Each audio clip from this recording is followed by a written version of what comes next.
Hey guys, what's going on? This is Stormtrooper bringing you a Modern Warfare 3 gameplay. I apologize for the camera angle, it was a little off and cut off that left hand side of the screen. And when I started out to record this, when I started recording, I fully intended to use this gameplay to show you the struggles of using a gun for the first time and using it at level 1 before you unlock proficiencies and attachments to help suit your playstyle and suit you. Because it is always a struggle, and it takes a while to learn the gun, how big the magazines are, how much recoil it is, how it kicks when it does recoil, and all these other things that you're not used to. But unfortunately, I go 38 and 17 here with 6 assists, and that is to date my highest score that I have been able to achieve.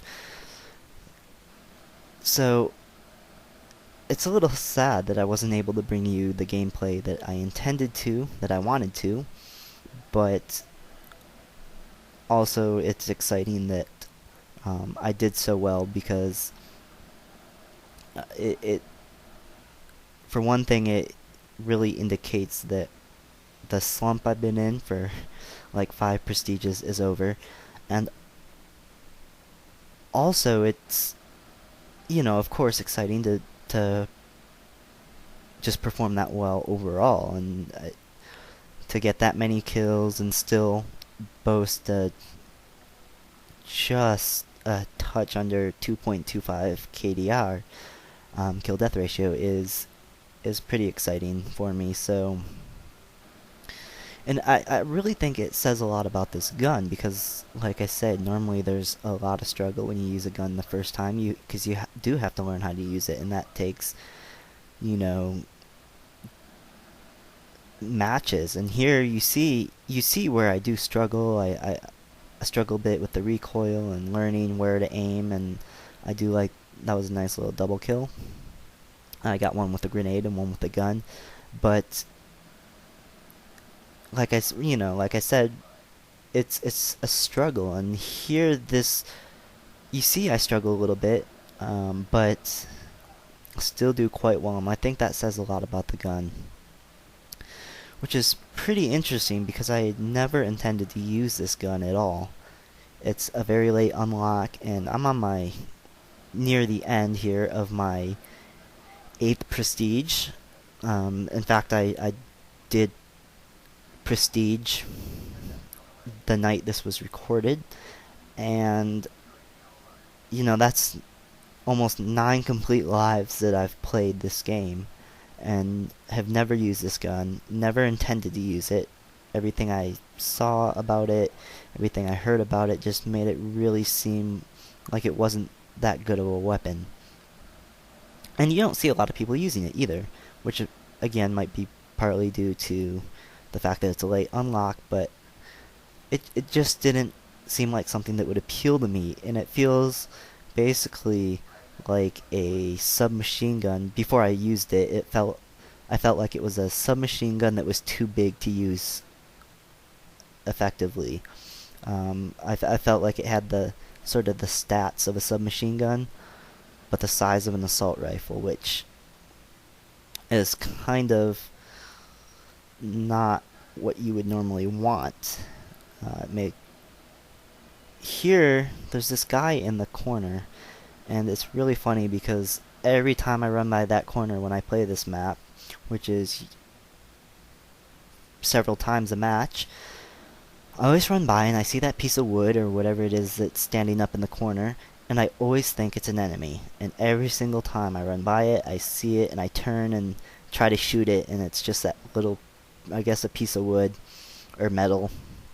And that right there was the first time that I didn't try to shoot it, and it was actually a person.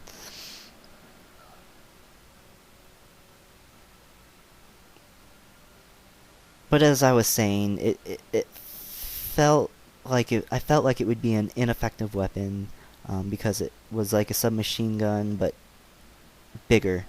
And when I used it, it didn't feel like that at all. It definitely has the size of an assault rifle, which isn't really my style, to be honest. Anyway, I like to kind of run and gun with a submachine gun, just be really fast and mobile, and be able to bring up a weapon very quickly. And so submachine guns really suit that sort of play style.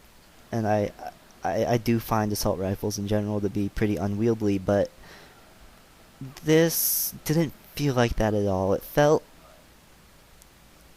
like it has the size of an assault rifle, but it did feel like it had the stats of an assault rifle, with a pretty good fire rate. Like I felt like it was pretty accurate and had good range on it. So I do think it's a fairly good weapon to use.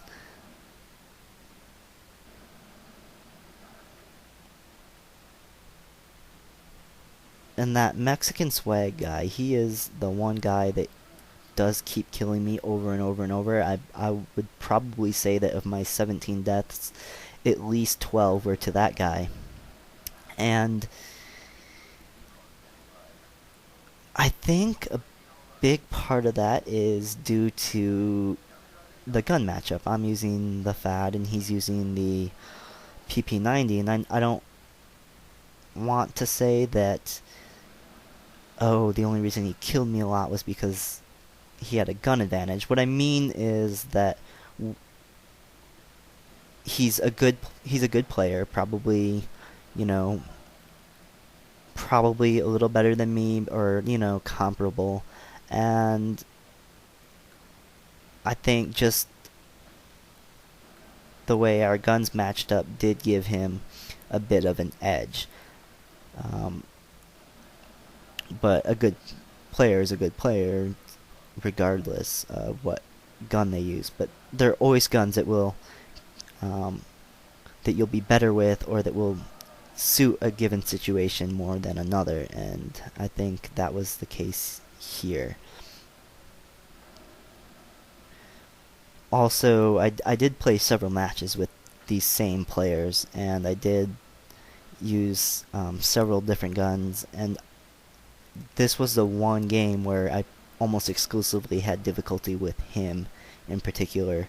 So that's another reason why I think it was due to the gun matchup. The PP90 is a very fast-firing submachine gun, and so I think just when I had him out in the open, he was able to get that killing bullet out of his gun a little faster than I could.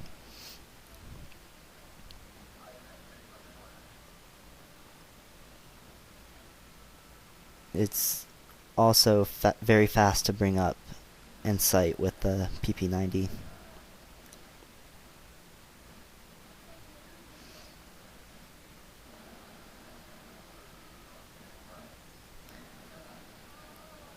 I also want to mention that I believe I only get 2 kills with my kill streaks. The IMS and the bus, I got 1 kill, and I think that IMS right there, I got a kill with it. And I got a few grenade kills, but the vast majority of these kills are with gun kills. And I'm very excited because I do feel like the slump that I've been in, where I murdered my kill-death ratio, is over, and I can start doing better and bringing my KDR up and bringing good gameplays to you guys.